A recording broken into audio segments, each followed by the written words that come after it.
This episode is brought to you by PayPal. You had plans for the last days of summer. And back-to-school shopping has its own plans. School supplies, dorm essentials, your list doesn't stop. Neither does the spending. But when you pay in full with PayPal, you can pay over time. No interest, no fees. Check out with PayPal and get back to summer. Subject to approval. Learn more at paypal.com/payinfor. PayPal Inc. NMLS 910457. Propel Fitness Water. With Gatorade electrolytes, zero sugar, and vitamins, Propel hydrates better than water to help you get the most out of your workout and get back to your best self. What propels you? Propel with Gatorade electrolytes. So good, so good, so good. New fall arrivals are at Nordstrom Rack stores now. Get ready to save big with up to 60% off brands like Vince, Steve Madden, Kate Spade New York, and Boss. Stock up on the latest trends like animal print, lace, and suede. Join the Nordy Club for free to unlock exclusive discounts, shop clearance, and new arrivals before anyone else, and so much more. Plus, you can buy online and then pick up your order at your favorite Rack store. It's fast and free. Great brands, great prices. That's why you rack. From the Fifth Quarter Studios in Madison, Wisconsin, you're listening to Coach Unplugged. And now, your host, Steve Collins. Hey, everybody. Welcome to Coach Unplugged. I'm so happy you decided to join us. Before we jump in, I don't do this every week, but I would love if you went over, left a review, left a comment. I listen to all of those. Give me some topics. Send over to Steve at teachhoops.com. What kind of topics do you want to hear? But before we jump into today's topic, I'd like to give a big shout out to our two sponsors. First of all, Dr. Dish, the number one shooting machine on the market. I've tried them all, and this is not only how innovative are, but the workouts and what I love about Dr. Dish is they give back to the community. If you follow them on Facebook, if you follow them on Twitter, they're always giving back to the basketball community. And you mentioned Coach Unplugged, they'll give you $450 off. Also, go over and check out teachhoops.com for coaches who want to get better. It is a one-stop shop for basketball coaches. It's resources, it's handouts, it's videos, it's one-on-one calls, it's office hours. It's a coach. It's a resource run by a coach for a coach. It's not an ex-coach, not someone that's been let go, not someone that's coaching part-time. This is what I do. And Teach Hoops helps me keep the bills on. He helps me put up these podcasts, 13 podcasts a week. Teach Hoops helps me be able to do that. And it's a roadmap for you to be successful. And let me help you in this great journey that we call coaching. But let's head off to the podcast. Okay. All right. Welcome. We're talking game management. We're talking end of game management today, right? What's the topic? Yeah, we're talking end of game management. This was a question asked by Coach Ian Gruber in our Facebook group. Shout out to Coach Ian. He's one of our active members in the Facebook group, longtime coach, always has great advice. And here he is seeking advice on looking for techniques and drills to help train his kids on running out the clock. So this is not a shot clock discussion, correct? Not a shot clock discussion.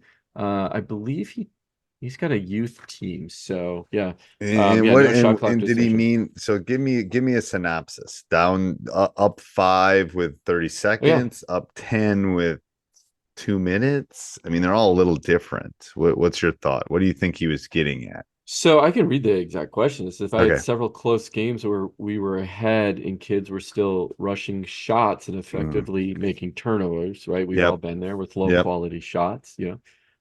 He's added some end of practice scenarios, very smart, where they go like up 5 points and sets a 2 minute clock. Both teams in the bonus, etc. He ended up with one tie off a circus shot, as he calls it, and a missed free throw, and one win. And he said he messed up the last game and said to hold the ball, so they held the ball instead of saying dribble out the clock. So he's looking for effective drills and exercises. So I think that's good. So So I think you gotta simplify it for the play. This is what I do, even with my guys who are at a pretty high Yeah. level. I have the red light, green light, yellow light Oh, thing. that's right. I forgot you got that. And red Yeah. light means that I will find out Ah. where you live. I will come and find you, and it will not be good for you. If it's so, red light means, and so we practice what a red light is. Red light is passing, dribbling, keep playing, keep away, waiting to get fouled. Okay. Then then I say yellow is you are going to make the shots. Okay. If not, I'm going to take your dog home with me or something like that. I usually make it something extreme, but it's that layup, it's the shot that you know you're going to make. So usually I say for me, and I usually give a demonstration, I said usually for me it's like an uncontested layup. You will sometimes miss those. I had a player miss one this year. Should have made it. We would have beat the 7th ranked team in the state. He missed it. Would I have him shoot it again? Yeah. He was a lefty. He was on the right side. He missed it. Yeah. Okay, we lost, but I would have him shoot it a billion times again. Um, but that was a yellow shot. I have no problem with that shot.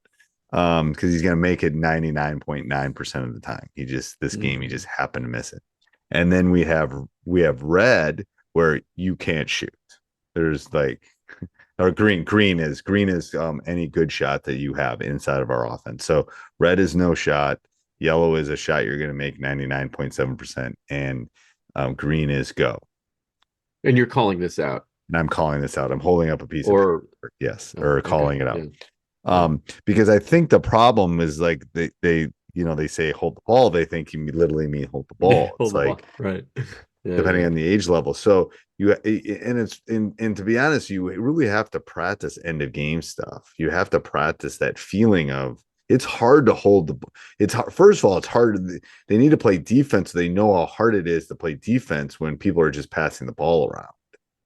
Right. Like Yeah. if you have to play defense in that and you're trying to trap and you're trying to turn somebody over for 30 seconds. So I want them to experience the offensive part of that, but just as much I want them to experience the defensive part of it. Because they'll find like, holy crud, if I could just keep passing this ball around, these guys are they're gonna be out of gas. So that would be my bit of advice. All right. So what's your feeling on this, Coach? Yeah. So literally ran into this scenario yesterday. We were short players in a tournament. I had five players for 2 games that were back to back. Oh. Well, the first one, Coach, I had 4 players. Did you have to borrow a player from a different team? No. Dude, we won. I had the right 4 players. Okay. And the other team was okay playing against 4? They didn't have a choice.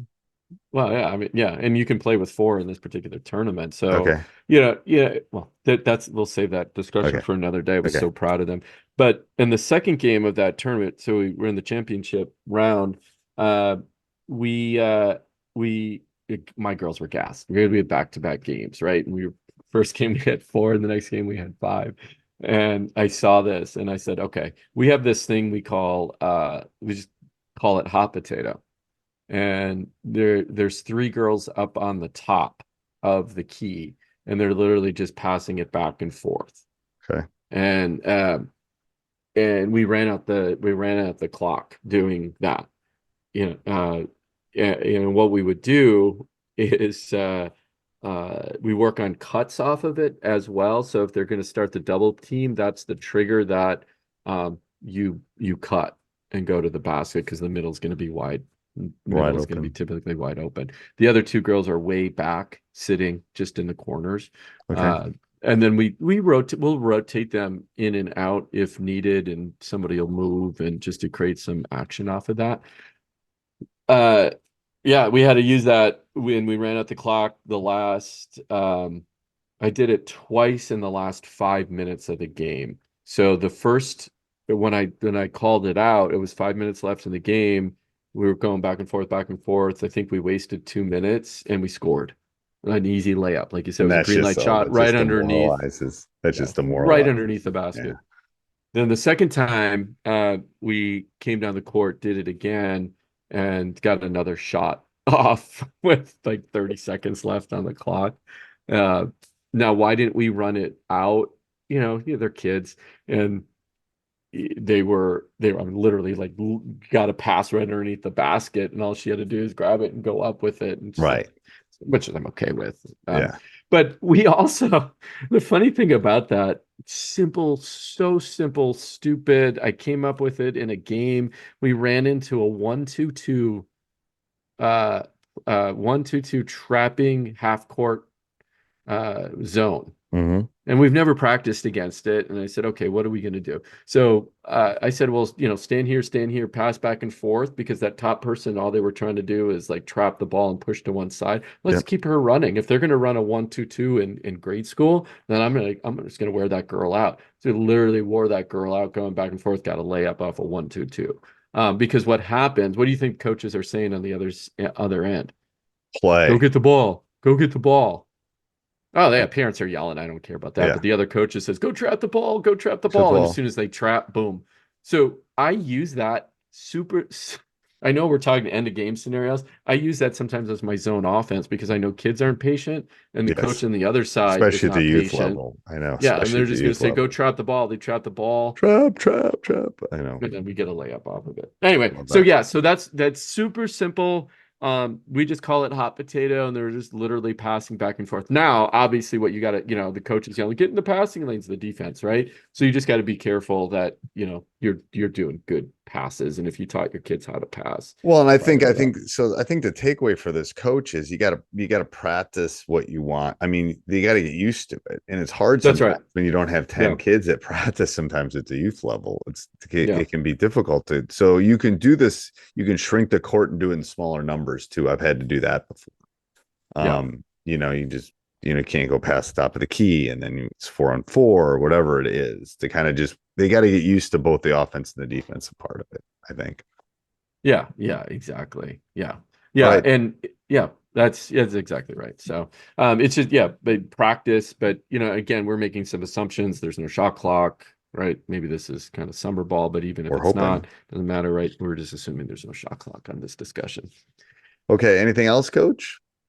That's it. Good luck out there. All right. Till next week.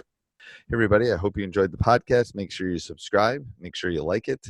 Go over and check out our other podcasts, High School Hoops, Teacher's Side Gig, and then go over and check out teachhoops.com for coaches who want to get better. Have a great day.